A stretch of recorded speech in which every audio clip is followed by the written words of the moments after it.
Let's bring in National Press Secretary for the Trump campaign, Karoline Leavitt. Karoline, good morning to you. So you just heard the latest poll numbers out of New Hampshire. Trump at 50%, Nikki Haley at 39%.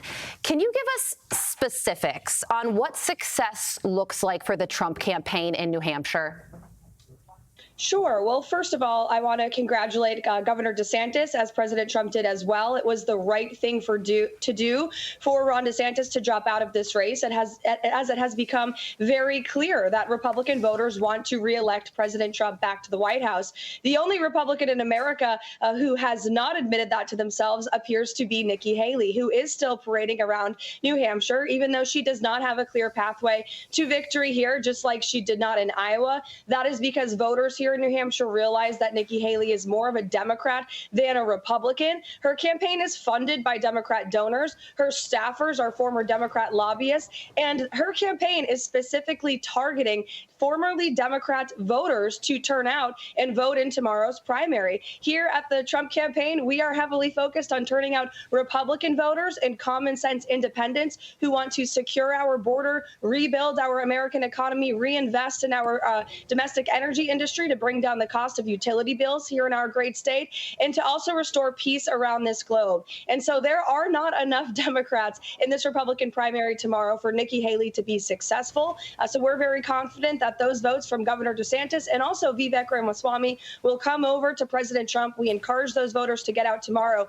to send a very clear and strong message, just like the people of Iowa did, that we will nominate President Trump as our Republican nominee. And let's turn away the page from this Republican primary so we can take the fight to our real opponent, who is Joe Biden and the Democrats that are destroying this country. Okay, but that said, Haley has not suspended her campaign as of yet. All eyes will be on her to see what she does after New Hampshire. But I thought our colleague, Kayleigh McEnany, who obviously worked with President Trump for a number of years, had a really great read on what happens next. Listen to this.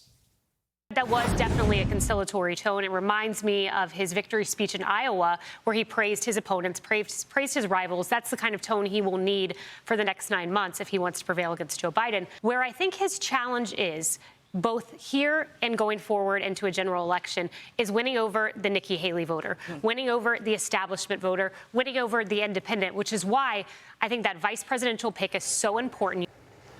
Okay, Karoline, so can Donald Trump win over that Haley voter, both in your state of New Hampshire and nationally?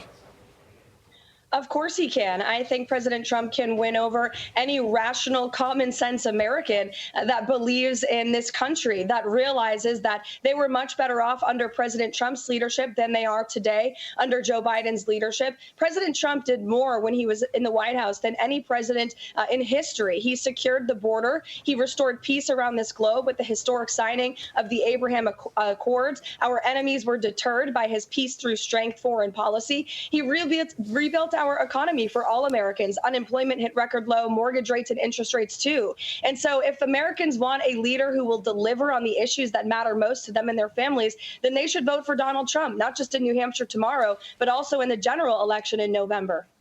All right, let's talk about the other side of the aisle. Wall Street Journal has an article out titled "Biden Has a Michigan Problem." And that is a big problem because, of course, this is one of the states that decides who the next president will be. Latest polling shows Trump at 47%, Biden at 39%. And then you have a lot of reaction coming in. Congressman Dan Kildee, Democrat from Michigan, says the numbers aren't where it should be for him. I told him, come to Michigan. We need you here. He said he would.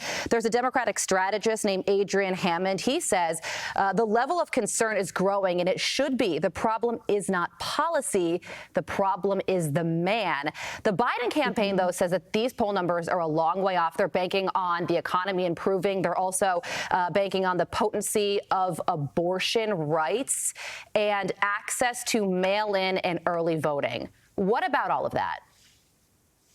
Well, I would beg to say that the problem is both the policy and the man. Joe Biden is the worst president we've ever had in American history. Under his leadership, he's brought a secure border to a wide open border, an invasion of nearly 10 million illegal people in every single American community. We've had fentanyl overdoses in this country skyrocket under his leadership. He has completely hurt our economy. In fact, the average American family is spending $11,000 more more to have the same quality of life in Joe Biden's America than they had to do in Donald Trump's America.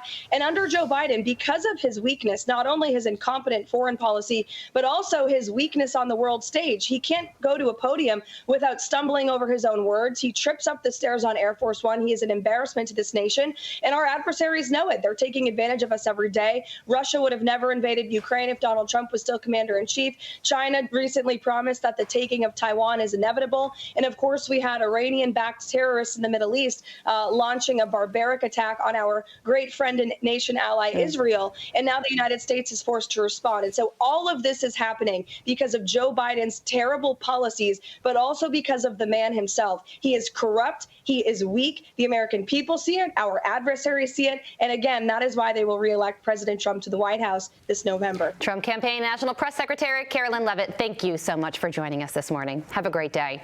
I'm Steve Doocy. I'm Brian Kilmeade. And I'm Ainsley Earhart. And click here to subscribe to the Fox News YouTube page to catch our hottest interviews and most compelling analysis.